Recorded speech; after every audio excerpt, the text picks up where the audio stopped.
¿Cómo están, hermanos? Aquí estamos otra vez para otra entrevista con el pastor Gerardo. Y pastor, ahora vamos a hablar de la gran comisión que Jesús hace a sus discípulos. Y es un pasaje muy conocido, pero también a lo mejor ignorado por la iglesia o no comprendido hasta cierto punto. Pero vamos a meditar en Mateo 28, pastor, desde el 16. Pero antes de eso, si nos puede comentar qué es lo que rodea este pasaje o qué implicaciones hay con Jesús y con los discípulos antes de que entremos de lleno a cada versículo. Bueno, ¿qué es lo que rodea este pasaje? Este pasaje está rodeado por victoria. Jesús ha resucitado, se ha estado apareciendo por diversos días a los discípulos, a los apóstoles, y no solamente a los apóstoles. 1 Corintios capítulo 15 nos dice que apareció primero a Cefas, y luego a Jacobo, y luego a todos los discípulos, y luego se apareció a 500 personas. 1 Corintios capítulo 15 nos dice que estas apariciones fueron durante 40 días. ¿Por qué te digo que el pasaje está lleno de victoria? Porque, como te repito, Jesús acaba de resucitar, y con la resurrección Jesús vence el pecado, vence a la muerte, vence al diablo, vence al mundo. Es por eso que Jesús con toda seguridad puede decir que toda la autoridad le pertenece en el cielo y en la tierra, ¿no? Sí, de hecho, ¿desde dónde empieza la gran comisión? Porque siempre hemos empezado desde por tanto id y hacer discípulos, pero hemos aprendido que el por tanto antes debe de haber algo.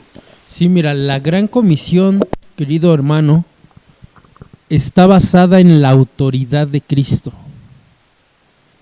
Jesús se acerca a sus discípulos y les dice: toda potestad, es decir, toda autoridad me es dada, dice, en el cielo y en la tierra. Y eso es sumamente interesante, porque Jesús es Dios. Entonces la autoridad del cielo le corresponde totalmente, siempre ha sido de Él. Pero Jesús dice: y en la tierra. Eso es muy interesante. ¿Por qué? Porque si tú ves Lucas en el capítulo de la tentación, me parece que es el capítulo 4 también, igual que Mateo, ahí Satanás le dice a Jesús, le muestra los reinos del mundo y le dice: todo esto te daré el mundo y la gloria de ellos. Y esto nos llama la atención. Dice: porque a mí me fueron entregados y yo se los doy a quien yo quiero. Entonces, con la muerte de Jesús y con la resurrección, recuperó lo que siempre había sido de Él, pero de una manera física, porque este mundo estaba o está tristemente aún bajo el control del diablo. Eso va a cambiar. Apocalipsis capítulo 5, la toma de poder, cuando Jesús tome el rollo. Por eso dice Apocalipsis que los reinos y los imperios han venido a ser de nuestro Dios ahora, dice Apocalipsis. Entonces, por eso Jesús dice: toda autoridad me es dada en el cielo y en la tierra. Y lo que Jesús está diciendo es: ya que tengo yo el dominio del cielo y de la tierra, ahora ustedes tienen que hacer. Ese por tanto es en base a que yo tengo la autoridad, en base a lo que yo tengo la potestad, y ustedes son mis discípulos, ustedes tienen que hacer algo. Ese por tanto es una consecuencia que hay por el poder de Dios, que es obedecer en este caso. Entonces, señalaste bien, ese por tanto señala lo anterior. ¿Qué es lo anterior? La autoridad de Cristo en el cielo y en la tierra. Ok, después sigue diciendo Mateo: por tanto id y haced discípulos, lo que dice Jesús, a todas las naciones. Pero ese id, ¿cómo cómo se puede entender? Mira, ese id, muchos han pensado que es un verbo. Curiosamente no, es un adverbio en el griego. Y la traducción es mientras están yendo. La traducción original del griego sería de esta manera: toda autoridad me es dada en el cielo y en la tierra, por tanto, mientras están yendo, hagan discípulos. Lo que pasa que nuestra Reina Valera omite ahí un adverbio muy importante. Mientras están yendo, hagan discípulos. Ese mientras están yendo, querido Pepe, Jesús está estableciendo la seguridad de lo que tiene que hacer el creyente. ¿A qué me refiero? Muchos tomamos en la Gran Comisión que hay varias órdenes. Vayan, hagan discípulos, bautícenlos y enséñenlos. No. Jesús ya está dando por hecho, está dando por sentado que la iglesia tiene que ir. Te voy a poner un ejemplo muy similar. Hechos capítulo 1, versículo 8. Jesús les dice, me seréis testigos. Eso no es un mandato, esa es una afirmación. Me van a ser testigos. No les dice, tienen que ser mis testigos. Dice, me van a ser. Seréis. ¿No? Lo está asegurando. Entonces, ese id, querido Pepe, está estableciendo que el verdadero creyente naturalmente tiene que ir. ¿Qué es ir? ¿Qué es mientras están yendo? Bueno, que tienes que salir de tu zona de confort. Tienes que moverte del lugar donde está. La iglesia no se hizo, Pepe, para trabajar internamente, aunque algunos ministerios están enfocados en eso. La iglesia se hizo para trabajar externamente. La iglesia no es templocéntrica. No. La iglesia es para trabajar, es mundocéntrica. Déjame te explico ese término, porque mundocéntrico pudiera parecer a veces, pudiera hasta escucharse un poquito tendencioso al pecado. No, cuando nos referimos a mundocéntrica, nos estamos refiriendo a que Jesús dijo, vayan a todas las naciones. A eso me refiero con mundocéntrica. No es para encerrarse en la iglesia, sino es para ir a todas las naciones. Aquí dice a todas las naciones, en Hechos 1:8 es más explícito, Jerusalén, Judea, Samaria y hasta lo último de la tierra. Es decir, que tenían que empezar localmente y de lo local tenían que irse expandiendo hasta lo general. Toda esa connotación tiene lo que Jesús está diciendo mientras están yendo. ¿A dónde tenemos que ir? Bueno, Jerusalén, Judea, Samaria y hasta lo último de la tierra. Muy bien, y bueno, dice después, bautizándolos en el nombre del Padre y del Hijo y del Espíritu Santo, enseñándoles que guarden todas las cosas que os he mandado. ¿Hasta dónde termina, digamos, ese mientras están yendo que Jesús les dice a sus discípulos? Porque después les dice que los van a bautizar y enseñar. Sí, mira, aquí Jesús está exponiendo las tres bases del discipulado. Lo que Jesús está exponiendo aquí es el verdadero evangelismo y el verdadero discipulado, los cuales van juntos. El evangelismo no termina cuando la persona dice sí acepto. No, ese es el inicio del evangelismo. El discipulado no termina cuando la persona dice creo. No, ese es el inicio. Jesús está hablando del proceso que la iglesia debe darle en seguimiento a ese nuevo creyente. Primeramente debe creer, ¿no? Eso es un discípulo de Jesús. Aquel que cree es discípulo de Jesús, pero todo discípulo tiene que aprender de su maestro, ¿verdad? Entonces, Jesús dice, hagan discípulos. Bueno, está implícito el creer, pero lo tenemos que llevar a la obediencia, ese es el bautismo. Y luego lo tenemos que llevar a la vida cristiana, ese es enseñándoles que guarden, que hagan todas las cosas que yo os he mandado. Entonces Jesús está hablando del verdadero discipulado. Les predicas, el Espíritu Santo los convence, los regenera, los llevas a la obediencia y los guías en la vida cristiana. Ese es el discipulado. Nosotros hemos entendido un discipulado con que, bueno, ya creyó, ya viene a la iglesia, ya se terminó el discipulado. No, el discipulado nunca deja de ser. Y es responsabilidad de los líderes, aquí Jesús le está hablando a los líderes, guiarlos hacia ese objetivo. Habiendo dicho esto, mi querido Pepe, respondiendo a tu pregunta de hasta dónde llega el discipulado no termina. Nunca termina el discipulado. Mientras nosotros sigamos en este mundo, no va a terminar el discipulado del Espíritu Santo. Y cuando nosotros lleguemos a la eternidad, no va a terminar el discipulado, porque dice Apocalipsis que aún allá se nos revelarán muchas cosas. Es decir, que el discipulado es permanente. Ahora, el tiempo en el que está escrito en el griego estas palabras, Pepe, es una acción continua. Voy a explicarlo. Es como si Jesús les dijera, manténganse siempre enseñando. Fíjate qué interesante. Manténganse siempre enseñando. Entonces el discipulado es permanente.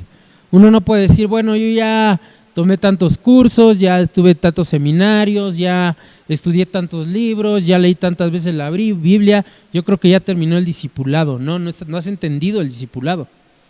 El discípulo nunca deja de aprender. Ahora, ¿quién es nuestro maestro? ¿A quién estamos siguiendo? A Cristo, por eso somos cristianos, seguidores de Cristo. Y nuestro maestro tiene una sabiduría infinita y nosotros tenemos que aprender de esa sabiduría infinita, por eso el discipulado debe ser permanente en la iglesia. Sí, de hecho en la iglesia hemos pensado que el discipulado es una serie de pasos o libros que terminamos y hemos acabado el discipulado. No, de hecho, por eso te decía, mi querido hermano, que hemos enfocado y entendido mal el discipulado. El discipulado no únicamente se basa o concluye en las clases que tomas en la escuela dominical, no. El discipulado tiene que ver con parecerte a Cristo. Nosotros somos discípulos de Él.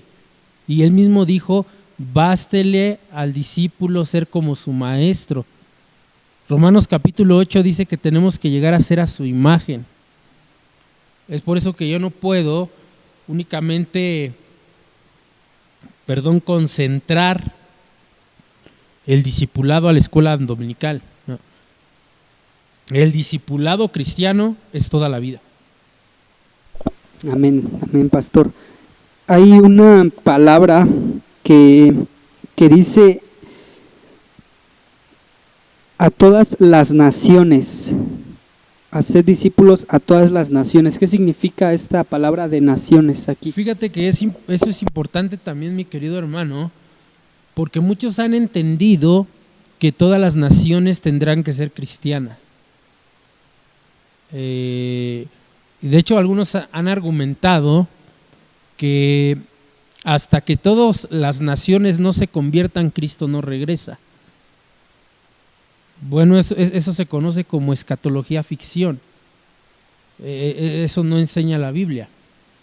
Cuando Jesús está diciendo todas las naciones, no se refiere, Pepe, a que todo el mundo vaya a ser convertido. No, eso no enseña la Biblia. Sino que Jesús está hablando de todos los individuos de todas las razas. Quiero explicar. Jesús aquí no está hablando de salvación. Jesús aquí está hablando de evangelismo, de hacer discípulo. Y cuando Él dice todas las naciones, se refiere a que el creyente tiene que ir a todo lugar, no que toda persona se tenga que convertir. Es un asunto de Dios, no de nosotros. Es el Espíritu Santo, no nosotros. ¿Sí me estoy explicando? De tal manera, Pepe, que todas las naciones se refiere todo lugar. No que todas las personas vayan a ser salvas. De hecho, la Biblia dice que tristemente la mayoría en el mundo se va a perder. ¿Por qué? Porque Dios es malo, no porque ellos no quisieron aceptar el regalo de salvación, ¿no? Entonces, cuando Jesús dice vayan a todas las naciones, se refiere a que los discípulos de Cristo tenemos que ir a todo lugar. Por ejemplo, Pablo en Romanos capítulo 15 dice que desde Ilírico, desde Jerusalén hasta Ilírico hoy en día es Albania. Entonces, Pablo predicaba desde Jerusalén, o predicó desde Jerusalén hasta Albania. Con ello llenó el evangelio. Dice, todo lo he llenado con el evangelio. Ahora hay que explicar, todo lo he llenado con el evangelio, ¿es que todas las personas fueron salvas? No. De hecho, vemos en el mismo libro de Hechos que muchos lo rechazaron. Pero cuando Pablo dice, todo lo he llenado con el evangelio, quiere decir que desde Jerusalén hasta Albania, toda esa parte del Asia, Pablo predicó el evangelio. Entonces nosotros tenemos que actuar de la misma manera. Vayan a todas las naciones, esto es, vayan a todo lugar. Hay otra pregunta sobre esto, pastor, que podría surgir, y es que si Jesús le está, digamos, diciendo a una iglesia, digamos, local, o se está refiriendo a la iglesia universal, a la iglesia que es de Jesús, de que toda su iglesia iba a llegar hasta todas las naciones, o si la iglesia local tiene que llegar hasta todas las naciones. No, esto es muy interesante, mi querido Pepe, porque cuando Jesús da la gran comisión, no existía ninguna iglesia local. No había ninguna iglesia local. Cuando viene el Espíritu Santo en Hechos capítulo 2, no había una iglesia local, porque ellos aún se reunían en el templo, dice Hechos capítulo 2. Es hasta la persecución que salen y empiezan a buscar lugares, pequeños lugares para reunirse, de tal manera que es en Hechos capítulo 15 donde se nos habla por primera vez de la iglesia de Jerusalén. Pero se nos habla de la iglesia de Jerusalén y también se nos habla del primer concilio de Jerusalén. Pero este tiene una fecha del 52 al 59 después de Cristo. ¿Por qué te doy la fecha, mi querido Pepe? Vamos a tomarla en el 59. ¿Por qué te doy la fecha? Porque Jesús murió en el 30, no en el 33, en el 30. Lucas dice que Jesús tenía alrededor de 30 años cuando comenzó su ministerio y era el año 27, lo sabemos por la muerte de Herodes. Jesús muere a los 33 años en el año 30. Hay que ver ahí bien la fecha. Y fue hasta 29 años después que se nos habla de una iglesia local. En esos 29 años, la iglesia no era templocéntrica, sino que la iglesia salió del templo en Jerusalén donde estaban, pero no como cristianos, porque ese templo era para judíos, y ellos como judíos iban al templo, pero Hechos capítulo 4 y capítulo 5 nos habla de la persecución, solamente que nosotros imaginamos que fue de una semana a otra o de un día a otro. No, transcurrieron años en esa persecución, de tal manera que Dios usó esa persecución para que la iglesia pudiera cumplir la gran comisión, porque la orden de Jesús en Mateo 28 del 18 al 20 y en Hechos capítulo 8 no es construyan templos y enciérrense. Es más, ni siquiera menciona los templos. La orden de Jesús es vayan, salgan, muévanse. Y al decir, Jerusalén, uno podría decir, bueno, está diciendo que se queden en su lugar. Pero dice Judea, dice Samaria y dice lo último de la tierra. Y en Mateo capítulo 28 dice todas las naciones. Entonces la orden expresa de Jesús es salgan. ¿Por qué te digo esto? Porque entonces la orden, Pepe, no es para una iglesia local, es para toda la iglesia de Cristo. para todos. Todo cristiano, todo discípulo tiene la responsabilidad de predicar el Evangelio, de ir a predicar el Evangelio. Ya Dios te usará a lo mejor en tu Jerusalén, con tu familia, en tu Judea, con tus conocidos, ¿no? Tus amigos, Samaria, los que son más lejanos a ti, compañeros de trabajo, a lo mejor, y hasta lo último de la tierra, todos los que te rodean. ¿Me explicó? Pero la orden es para todos, no nada más para una iglesia en general. Sí, de hecho se podría entender que esa orden es para la iglesia y muchas veces como cristianos, discípulos de Jesús, no hacemos lo que Jesús había dicho aquí y pensamos que eso es para las iglesias en general y no. Muy bien, pastor, aquí hay una, digamos que promesa que Jesús les hace porque les dice, he aquí yo estoy con vosotros todos los días hasta el fin del mundo. Y muchas veces lo ocupamos para la mayoría de cosas, pero qué tan correcto es usarlo en otro contexto. No, mira, es verdad que Dios, Cristo, el Espíritu Santo, la Trinidad, siempre están presentes en la vida del creyente, tanto que el creyente es habitación del Espíritu Santo, es el nuevo templo del Espíritu Santo, como dice primera carta a los Corintios. Pero yo estaré con vosotros, Pepe, está en el contexto de la ordenanza de Jesús. Tenemos que explicar eso de manera precisa y clara. La promesa, y he aquí yo estoy con vosotros todos los días hasta el fin del mundo, está contenida en la gran comisión. Ustedes tienen que hacer discípulos, ustedes tienen que bautizar, ustedes tienen que enseñar a obedecer, porque yo estoy con vosotros, porque la autoridad es mía. No sé si ya encontraste el sentido. Voy a volver a explicar para mis queridos hermanos. Ustedes tienen que bautizar, ustedes tienen que ser discípulos, ustedes tienen que bautizar, ustedes tienen que enseñar a obedecer, porque yo estoy con vosotros. Y el que está con ustedes es el que tiene la autoridad en el cielo y en la tierra. Entonces, mi querido Pepe, esta promesa de Jesús gira en torno a la obediencia del discípulo.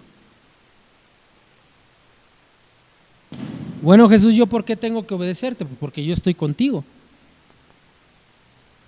¿Qué nos está enseñando? Que el discipulado tiene que ser en dependencia y compañía de Él. Tiene que ser en voluntad y fuerza y autoridad de Él. Eso es lo que significa, y aquí yo estoy con vosotros todos los días hasta el fin del mundo. Ahora, yo quiero que notes, mi querido Pepe, que aquí está usando la conjunción kai, y he aquí, y no está usando un houde, un porque.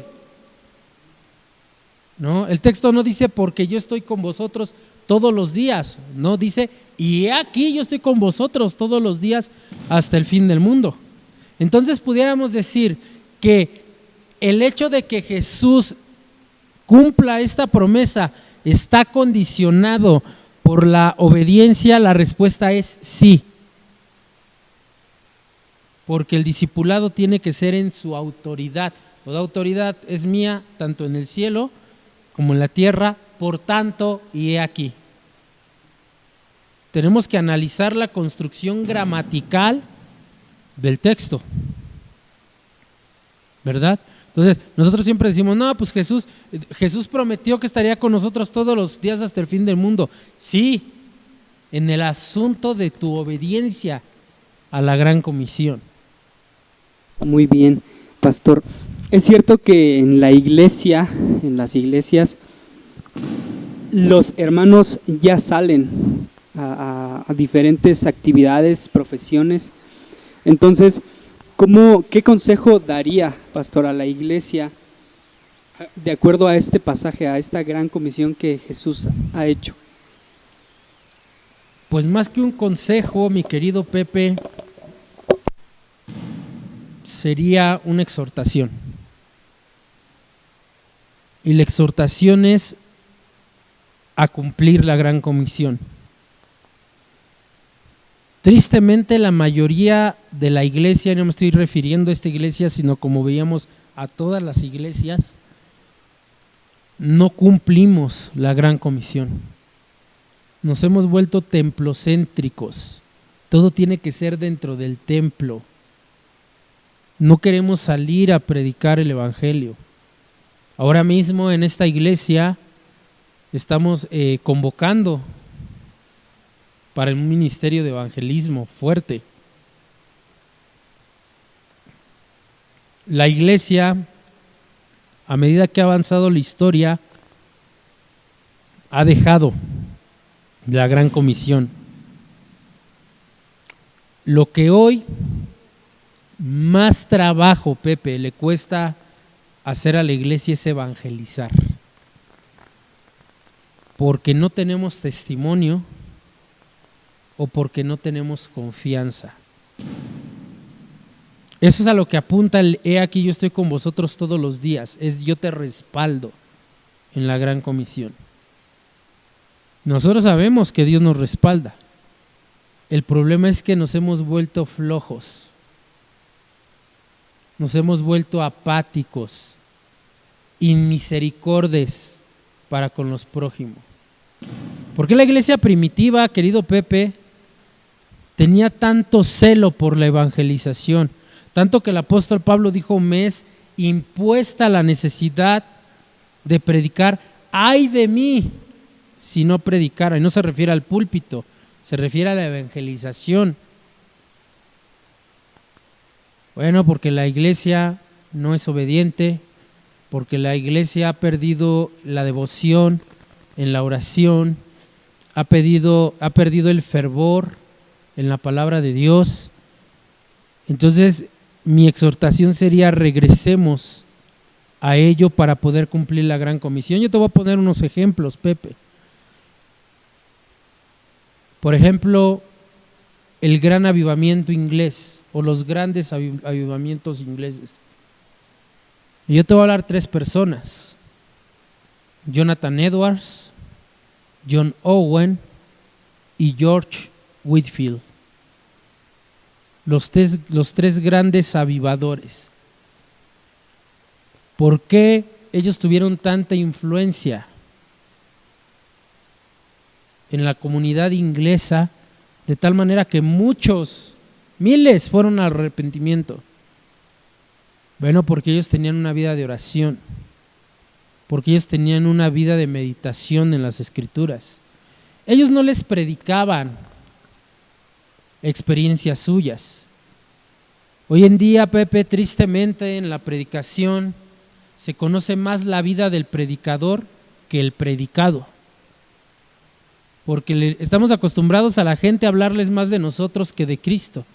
De tal manera que terminan conociéndonos a nosotros, pero sin conocer a Cristo. No, yo tengo que ser como Juan el Bautista. Juan el Bautista no se daba a conocer a él. Juan el Bautista daba a conocer a Cristo. Yo no tengo que contarle mis experiencias. Yo tengo que contarles quién es Cristo. Y era lo que hacían estos avivadores. Estos avivadores, Pepe, se iban a las plazas, ahí se paraban sobre un lugar alto y les empezaban a predicar. ¿Pero qué les predicaban? Bueno, lo que Cristo dijo en Mateo 28, enseñándoles que obedezcan todas las cosas que yo les he mandado. ¿Cuál es? La Biblia. Pero Pepe, hoy en día lo que la iglesia menos quiere y tristemente lo que la iglesia menos conoce es la Biblia. Queremos emocionalismo, queremos experiencia, queremos tradiciones, pero no queremos Biblia. Y Romanos capítulo 10 dice que la fe viene por el oír y el oír por la palabra de Dios. Así que para cumplir la gran comisión es necesario que estemos basados en la palabra.